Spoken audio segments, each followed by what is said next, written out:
think this is probably starting the area of the PowerPoint that most of you are here to hear more about, which is a little more about trading and how we're going to handle the auction house. So, like I mentioned earlier, within the world of Diablo, loot is incredibly important. All the items are randomized, and this is really a key distinction from a game like World of Warcraft or a lot of other MMOs out there. So within a game like World of Warcraft, they have what I call a deterministic item system. You know what the items are, at least if you frequent the different fan sites, and you know where you can go and get them. You know that if you're going to go kill a big boss in a certain dungeon, you know what their drop table is, and you know how to go find those items, which really means I feel like a game like World of Warcraft has an achiever economy because the best items in the game are going to be in the hands of the best players, the players that are most dedicated, the most skilled, have the best guilds. That's where you're going to find the concentration of the best items in the game. Within a game like Diablo, because the game has all random items, it means that even if you're a dedicated player and you have a lot of really skilled friends, you might not find the best items in the game just from playing the game. So what happens in a game like Diablo, it has something I call a merchant item economy. What you would see in Diablo II is that the players that had the best items were actually the ones that are the best at trading for items. They would actually accumulate different items, know how to trade for other players for items, and slowly accumulate the best armor set and the best items. So the problem was in Diablo II, there really weren't a lot of great ways to trade items. What you have to do is from the chat menu. So what you would do is you would go up to the chat interface, you would advertise what items you had, other people you would make a deal, again, within kind of just a virtual chat system, and then you'd have to jump into the game, you'd have to drop your items on the ground, the other person would drop their items on the ground, and then you would trade. So this kind of wasn't an ideal experience and kind of could lead to a lot of fraud within the game. A lot of problems for players. It also led to a whole third-party market where people would create websites just so that people could advertise for items, for virtual items. And then on top of that, we started seeing shady third-party sites that would allow you to trade and buy items from real-world money. But again, because this wasn't controlled by Blizzard in any way, that really led to a lot of fraud and to really not a great player experience for the players. So, when we really look at it, loot's such an important thing to the experience of Diablo, we really want to focus in on that and make that a great experience for Diablo 3 players. So that leads us to adding the Diablo 3 auction house. So the really key thing here that's really brand new, because we've done auction houses before, and I'll talk a little bit about the features of it, in the auction house like in World of Warcraft. But the big new thing is that we're going to allow players to trade items and buy items from real-world money from each other. So we're going to also completely integrate within the game client. We're hoping to also have a web client up eventually, but we really feel like the best experience for the player is to be able to do everything entirely within the game itself so that you don't have to leave the game and browse for items. You can stay in there, you can look at your character's inventory, you can look at your stash, you can look at all your other characters, and you can interact with the auction house right within the game client and make all your transactions there. So items, gold, and components can all be sold. And the other thing that we're hoping to add post-release is the idea of being able to buy and sell characters also. So the way it's going to work is that there'll be basically an auction house for each type of currency. So around the world, whatever currency you use, there'll be an inventory and auction house for that. And we really feel like that's, again, going to kind of be the best experience for the players because most people, really don't want to deal with a currency other than the one that they're in themselves. So we figured that'd be the best way to segregate all the auction houses from one another. And then one of the questions that I've been asked in the past is, well, doesn't that mean that people will go from auction house to try to find the best deals? I really don't think that's going to be the case because if you look at something like World of Warcraft, within World of Warcraft we have hundreds and hundreds of servers. And upon each server, we have two different alliances, the Horde and the Alliance. And there's an auction house for each one of those. So if you think about something like World of Warcraft, which already has, 11 plus million players, we probably have, if I'm just coming up with a number off the top of my head, 1,000 to 2,000 different auction houses. Now imagine a game like Diablo III, which is going to have hopefully a pretty similar player count, but is only going to have probably 10 or so auction houses. I think the inventories in each of those auction houses are going to be quite large, and people really aren't going to have any incentive to go auction house to auction house looking for the best deal. So some of the features, again, I would reference kind of the World of Warcraft auction house as really the design basis for how we created this, but then we added some things which we think will be really positive for players. One is allowing players to auto-bid. We already had the instant buyout, but now you'll also be able to set what do you want the highest bid to be, and that way you can kind of bid up on the auction house and not worry about missing out, but then you can still obviously instant buyout. There'll also be a smart search by class.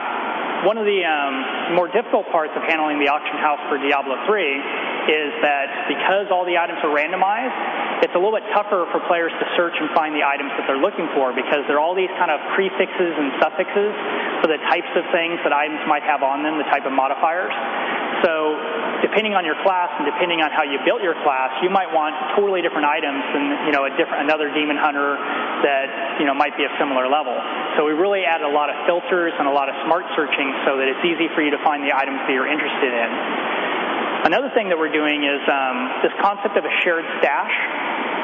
So the way that both Diablo II and World of Warcraft works is that you have a bank where you can store all your inventoried items, but this is actually on a per-character basis, which has always historically made it kind of difficult for you to go. You'd have to go from character to character to find the items that you're interested in, which meant that if you went on the auction house, you might not know if one of your other characters already had an item that you're looking for.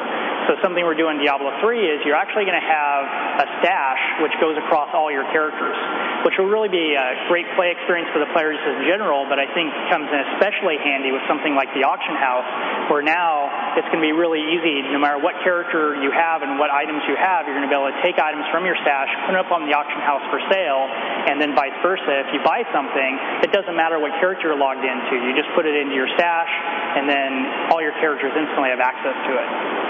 And then obviously the most important thing is that we're going to be doing secure item transfers, which is going to be such a huge thing for players because, again, I just can't say enough what a bad experience was in Diablo II whenever you wanted to trade items for virtual currency or for real currency that you didn't have that. And then this is also going to be a clear advantage we have if someone else decides to try to make their own third-party auction site for Diablo items. No one else is going to be able to do this.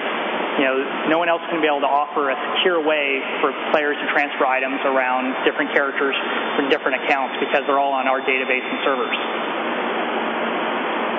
So a few different details. So this is really about facilitating player trading, and it's really an innovative feature if you think about microtransactions and what people are doing in the U.S. and especially over in Asia. In almost all cases, what's happening is that the companies themselves are creating items and then selling them to the players. And I think this this becomes kind of suspicious for players themselves because they always feel like the companies are, trying to get one up on them, or they're just kind of setting prices at, a level that just isn't conducive to what players, want to spend. So we really feel like in this way, we kind of get out of the way, and we let players determine the economy themselves, and it ends up just being a really fun game system for players, and ends up, us, I think, are going to look much more like the good guys, rather than somebody that's just trying to get, eke out extra transactions from the players. Some other details, players will be anonymous during trading themselves. We're also going to offer a virtual gold auction house in the game, and this is important for the players that don't want to interact for real money. They can still have a gold auction house, which is very similar to World of Warcraft, where they can just trade items for in-game gold and back and forth. And then the last little detail is within Diablo III, we have this feature called hardcore players. And what hardcore players means is that if you play that character and that character ever dies within the game, you lose that character. So we felt like for players that are participating in that mode of the game, we wanted to save them from themselves and not allow them to use the real money auction house. So we really feel like we don't want to see people spend tens or even hundreds of dollars on a character and then end up losing that character within the game. So talk a little about how the auction house is going to work from a transaction point of view. And we really thought carefully about how we wanted to design this. So there's going to be a listing fee and a transaction fee. So what that means is anytime that you want to sell an item, there's going to be a small nominal fee just to list that item on the auction house. And then if you complete that transaction, there'll be another nominal fee on the end of that. And the reason why we're doing it that way, and I guess the other thing I would say is in both those cases too, it's going to be a fixed flat fee per transaction. So we don't care if the item that you're putting up for sale is a $5 item, $10 item, or $50 item, it's still going to be the same fee. And there's, to go a little bit into the philosophy of why we're doing it like that, first of all, the reason that we're doing a listing fee in the first place is because we don't want every item possible to end up on the auction house. And the worry would be if you could just list any item you wanted up there, then at the end of every night, players are going to list their entire inventories. And there's going to be lots and lots of items in the game that players just aren't going to find are going to be valuable enough to spend real-world money on. So we really feel like it's important that the auction house is the place you go for valuable items. And the things up on the auction house should be items that players would be willing to spend money on. So we feel like the listing fee really achieves that. Now, one of the things that we'll also do, though, because we want to make it really easy for players to really start partaking in the auction house, is we'll offer players a certain amount of free listings a week. And we feel like that will be a great way for players to kind of get introduced to the auction house. And kind of how I imagine players doing that is that you'll be kind of adventuring, either by yourself or other players, and then, boom, you get the really powerful, cool item. And you go, well, I don't really have any characters that could use this, but I know this is a valuable item, so I'm going to go ahead and try the auction house for the first time. So they're going to list that item with one of their free listings, and then if that item sells, now they have their money in their virtual account, which now they could use for other Blizzard services or use right back in the auction house.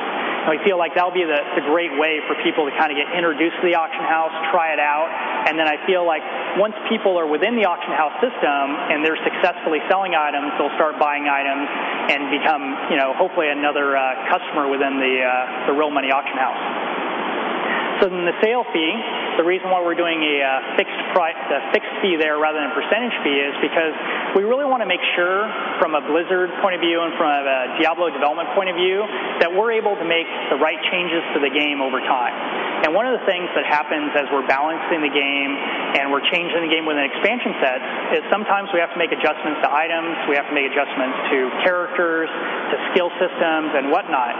And we really want to make sure the development team is doing what's right for the game the whole time. And I think the worry would be if we did a percentage sales fee, that player perception would be that anytime we make a balance change, we're doing it to manipulate the price of items so that we can benefit more as a company. And I think we really wanted to align our philosophy and our goals behind making the auction house successful, and that really turns the auction house into a volume business, which incentivizes us from a Blizzard point of view to not only do the right thing for Diablo from a balance point of view, but also incentivizes us to really make the auction house just an awesome experience for players. And I think that really aligns our goals with what the players really want out of the auction house too. So I already kind of alluded a little bit to the Battle.net account balance. So the way that will work is that whenever you sell an item, the proceeds will go into your Battle.net account balance, with one exception. If you want to cash out, the way that will work is that you'll actually have to go through a third-party payment provider, and we haven't yet announced the partner that we're going with, but we're really, really close to be able to announce. And the way it will work is that if you want to be a player that cashes out, that you will hook up a third-party payment provider to your account, and then whenever you sell an item, you have to determine at that moment, do you want it to go to your Battle.net virtual account, or do you want to cash it out? If you choose to cash it out, then we will take a percentage transaction or a percentage cash transfer fee before we put it out there, and that's where we'll have a percentage. But the thing is that I think that the majority of our players, or at least I hope the majority of our players, will actually go ahead and cash their proceeds out into the virtual account, not into the third-party payment provider account. Because what I really would like to see is that all of our players are really interacting with the real money auction house, where you sell some items, and now you get money within the auction house, and then you go ahead and spend that money either on, again, the auction house itself or other Blizzard services, and it really ends up being kind of this closed-loop system. We always have the cash out for people that really want to try to gain money in real life. we feel like most people would just kind of stay within the system themselves. And now all you guys are really smart financial analysts, so the thing that you'll probably realize then is that for really powerful items that are bought and sold multiple times, each time those items are sold, we get a transaction fee on each one of those things. So it really kind of ends up being this great system that if people are just staying within the system themselves, it allows us to benefit from the volume of those transactions. So, I think there's a lot of reasons why we're doing this, and I'm a game designer, so I really always think about this from a player experience point of view first, and I really think this is something that players want. I think maybe 10 years ago, this is something that people would be really resistant to, but now as you're kind of seeing all the virtual items that people are buying and selling, first over in Asia, and now you're seeing it coming over here more and more, players really do want this. And if we don't give it to them, someone else is going to do it. Someone's going to either do it on eBay or create a whole robust third-party site.